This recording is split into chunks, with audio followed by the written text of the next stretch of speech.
The early spring sky over Maplewood, Oregon had that moody, unpredictable look that locals pretended to read like a second language.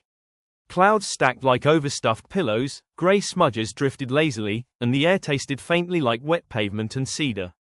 Most residents knew that when the breeze carried that cool metal smell, the one between fresh and stormy, you did not trust the weather app.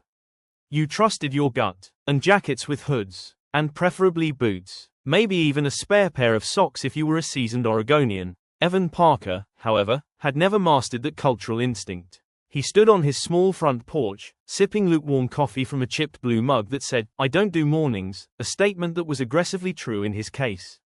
His light brown hair was already trying to defy gravity in 4 directions, and his hazel eyes had the faint squint of a man who had both woken up late and also refused to accept responsibility for it. He wore a thin gray hoodie with no waterproofing whatsoever, worn jeans, and sneakers that had survived many things but not this morning's decision-making. Evan stepped out and looked up at the ominous sky. Maybe it won't rain. The wind responded by flipping a loose shingle on his neighbor's roof like a playing card. He took that as a firm, maybe. His mission that morning was simple, or should have been simple. Swing by Maplewood Hardware home to pick up a replacement handle for his back gate latch, then meet his friend Marcus Dean for lunch.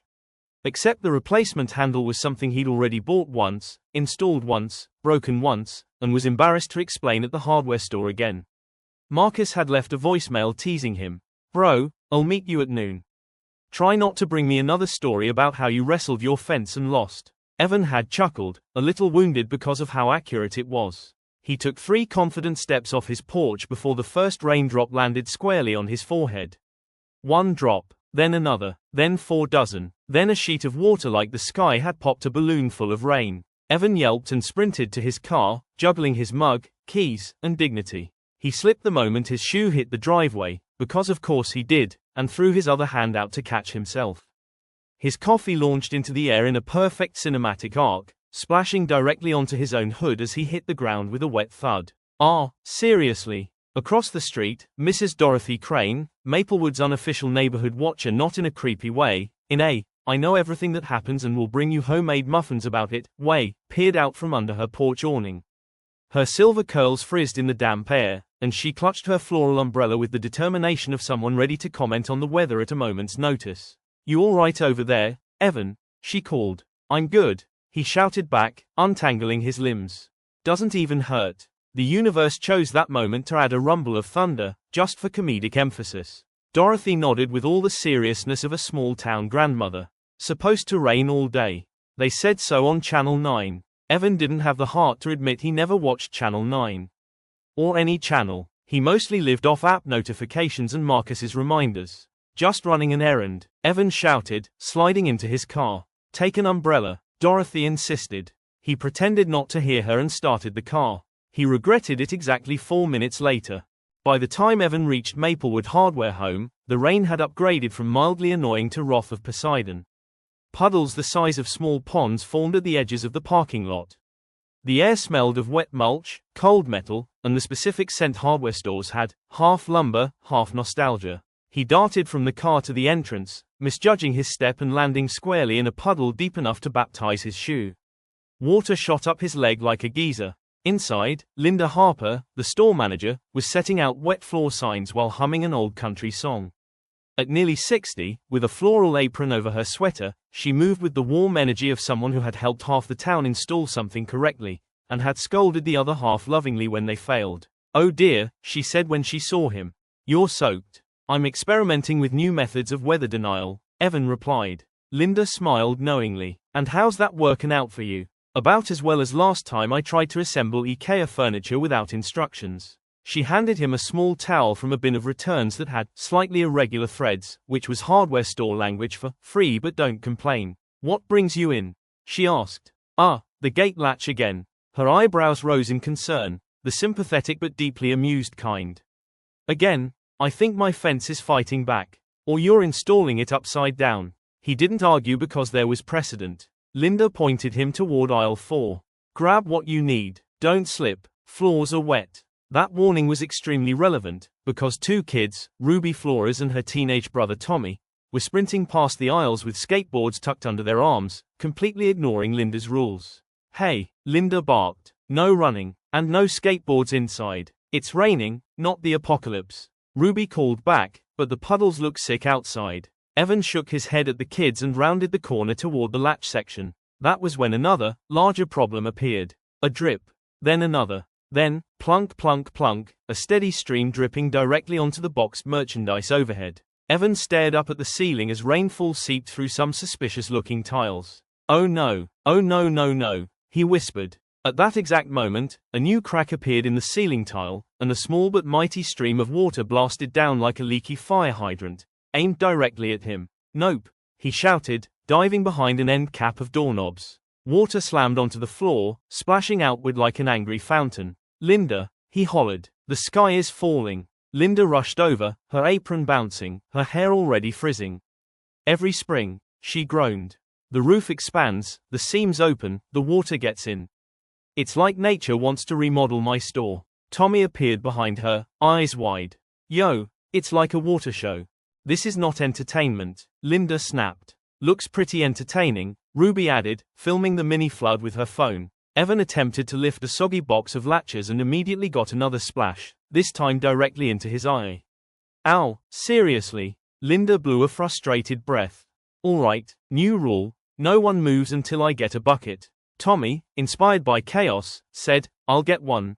Then slipped on the wet floor and did a dramatic half-split that made Ruby howl with laughter. Linda covered her face. "Why? Why do I open on rainy days? Why?" Evan tried to stand, but his foot hit the same slick patch Tommy slipped on. His sneaker shot forward like it was fired from a cannon. He windmilled his arms, stumbled, caught the edge of a shelf, grabbed a box of screws by accident, and launched it into the air where it spun like a metallic tornado. Everyone watched in stunned silence as it rained screws across aisle 4 like angry confetti. Linda whispered, "Evan." "Yes," he said meekly. "Leave the latch. I'll ring you up for one that isn't soaked. Just, please stop moving." Evan nodded solemnly. Ruby snorted. "Dude, you're a disaster magnet." He couldn't argue with that either. With the soggy latch in a bag and Linda's parting words, "Don't fall in anything on your way home," echoing in his head, Evan pushed open the front doors. The storm had somehow gotten louder. Sheets of rain made the parking lot look like a glossy lake. Wind rattled the metal cart corral. Drops splattered on his hoodie like miniature water balloons. He pushed forward anyway. He should have known something would go wrong. Because, of course, it did. Just as he walked around his car, a delivery truck hit a massive puddle at exactly the wrong moment. A tidal wave of cold, muddy water rose majestically, cinematically, like something out of a slow-motion action movie. "Oh come," Evan began. "Kassshhh whoosh." Water slammed him so hard it knocked the hood off his head and nearly took his dignity with it. He sputtered, dripping, looking like someone who had lost a wrestling match with a river. From the driver's window, Oliver Price, the soft-spoken local mail carrier, called out, "I am so sorry, Evan." "Big puddle, didn't see it." Evan spat out water. "No worries, very refreshing. It's 43 degrees. Yeah, extremely refreshing." Oliver winced sympathetically. "You want a towel? I have extras." "Why does everyone have towels except me?" Oliver shrugged helplessly. Evan sat inside his car, dripping pools onto the seat. For a long moment, he stared out the windshield, watching rain streak down the glass like the sky itself was embarrassed for him. Then, because life likes to pile on, his car refused to start. He tried again. Nothing. "That's great," he muttered. "Very thematic." Thunder rumbled like it was laughing at him. He leaned back, covering his face. "Why can't I just get a gate latch without turning it into a saga?" As if on cue, someone tapped on his window. He jumped.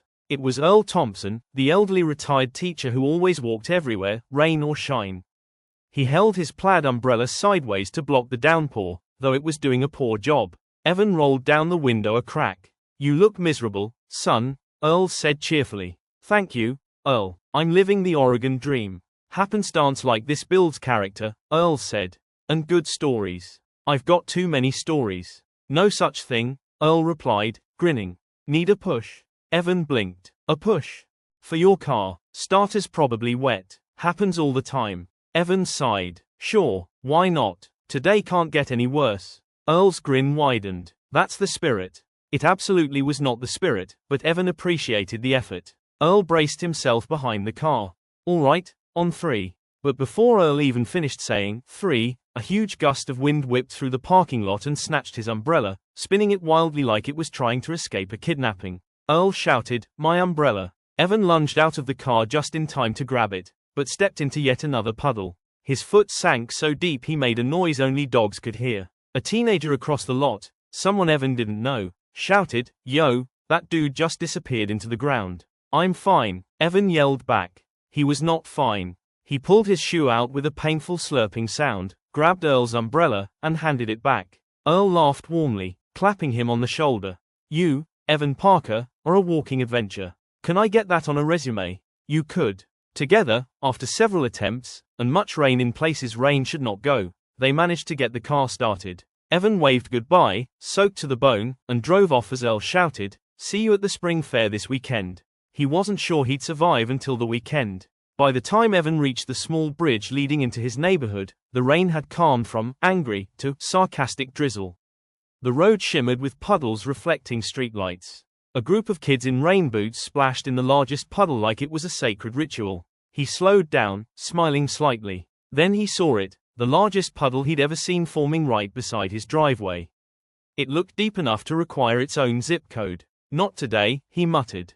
He parked the car. He opened the door. He stepped down carefully. And, predictably, his foot slid again. Except this time, instead of falling alone, he grabbed the nearest solid thing, the decorative metal frog statue by his walkway. The statue tipped. Evan wobbled. The puddle surged. And he fell, full torso, both arms, and pure soul, straight into the deepest puddle of the entire neighborhood. The splash was so massive it startled two crows off a nearby mailbox. Mrs. Dorothy Crane ran out, hands on her head.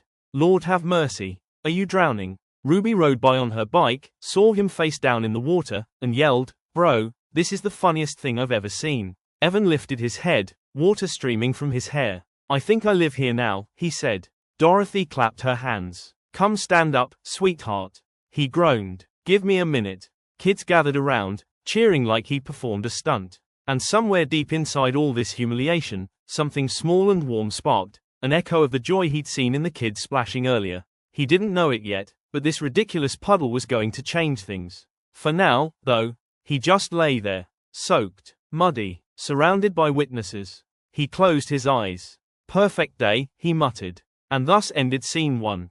The late afternoon sun slanted across Cleveland Metropark Zoo, turning every metal railing warm enough to toast a marshmallow. The air shimmered with July heat, thick with the smell of sunscreen, kettle corn drifting from the vendor near the amphitheater, and that unmistakable tang of animals who had collectively decided deodorant was optional.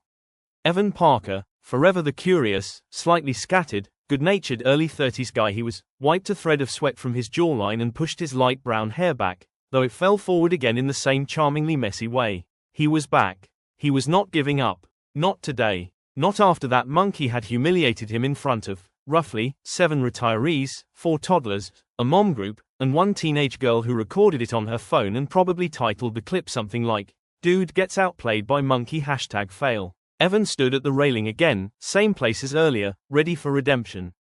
The shade from a nearby maple tree helped, though the occasional warm breeze only spread the smell of orangutan lunch remnants. Behind him, visitors came and went, parents refilling water bottles, kids dragging souvenir plushies, a group of college volunteers in matching bright sky blue t-shirts debating whether the flamingos were being dramatic on purpose. An older couple wearing matching bucket hats strolled by, the woman whispering, "Isn't that the fellow from this morning?" The man replied, "Yep.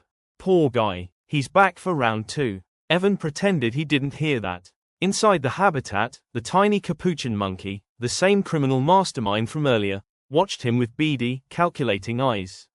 The monkey lifted its chin like a chess grandmaster about to open a match with arrogance. Its little hands clutched the banana it had taken earlier. It tapped the fruit twice on the branch like it was saying, "Try me again, human." Evan breathed deeply. "Okay, I have learned. I have evolved. I have grown." A kid beside him squinted. "Mister, you're talking to yourself." "That's part of the growth process," Evan said without looking away. The monkey tilted its head. Evan mirrored the movement. The monkey narrowed its eyes. Evan narrowed his. It stuck out its tongue. Evan absolutely did not, but only because a second grader was watching and he had dignity to preserve. He reached into his canvas tote bag, slightly sweat-damp now, and pulled out his new plan, a decoy banana. A fake one. Rubber. Shiny. Ridiculous. Purchased in desperation from a novelty shop across from the zoo's parking lot. Evan raised it slowly. The monkey leaned forward, instantly alert. From the left, Megan Walsh, a 30-something mom wearing denim cutoffs and a sun hat big enough to qualify as portable shade, stopped next to him. She'd watched the early morning fiasco when the monkey ripped the banana out of Evan's hand mid-quote as he tried to impress her kids by reciting a motivational line about perseverance. Megan glanced at the rubber fruit now and laughed softly. "Back at it?" she asked. Evan cleared his throat. Round 2. I have a strategy this time. Her little boy, Drew, holding an orange slushie almost as large as his head, whispered, "He's gonna lose again." Evan shot him a mock-offended face. "Have faith in me, man." Drew took a sip through his straw without breaking eye contact, clearly unconvinced. Evan lifted the rubber banana higher. The monkey's eyes widened. Its tail twitched with greed. It scrambled closer and grabbed the bars from the inside, sniffing eagerly. "Observe greatness," Evan murmured like a wildlife documentary narrator. He extended the rubber banana. The monkey lunged. And, yes, success. It grabbed the fake banana and leapt away victoriously. It chomped. Then froze. Then looked at the banana. Then chomped again. Then spat dramatically like a toddler rejecting a vegetable. It hurled the rubber banana to the ground below the tree stump, betrayed, offended, and thoroughly insulted. Evan raised a triumphant fist. "Ha, not today." Visitors applauded. A teen recording said, "Okay, redemption arc." Even Megan clapped. "You actually outsmarted it." The monkey looked back at Evan, scandalized, betrayed, personally victimized, like Evan had violated the sacred, ancient pact between monkey and human. Then it marched, tiny legs stomping with full righteous fury, toward its stash of real food. Evan chuckled and reached into his tote again. This time, he pulled out a real banana, holding it securely with both hands like it was precious gold. He whispered to the monkey, "Mutual respect, buddy. I'm keeping this one." The monkey, still offended, turned its back dramatically. Its version of, "I'm not talking to you anymore." Megan grinned. "So what's the lesson here today?" "That persistence pays off," Evan said proudly. "And sometimes you have to bake the universe with a rubber banana." She laughed, full, summery, genuine. Drew slurped noisily in agreement. Evan peeled his victory banana, took a slow, custard-sweet bite, and savored the taste of triumph. Behind him, the college volunteers cheered like he'd just finished a marathon. The older couple with matching bucket hats nodded approvingly, as though observing a rite of passage. The monkey finally peeked over its shoulder, half insulted, half respectful now that Evan had proven himself capable of strategic thinking. Evan saluted it with the banana peel. The monkey gave the slightest nod. Like warriors acknowledging one another. Visitors moved on, chatter rising, the golden sky melting into the early evening glow. Summer in America, sweaty, loud, sweet-smelling, chaotic, carried on around him. Families laughed, slushy machines whirred, teenagers flirted by the tiger habitat, and an elderly man pointed at a map with great seriousness like he was planning a military operation. Evan Parker felt good, accomplished, ridiculous, victorious in a way only a grown man besting a monkey at banana warfare could feel. He tossed the peel into the compost bin, took a deep breath of warm zoo air, and smiled. Yeah, persistence really did win. Like and subscribe if you want to be happy and motivate.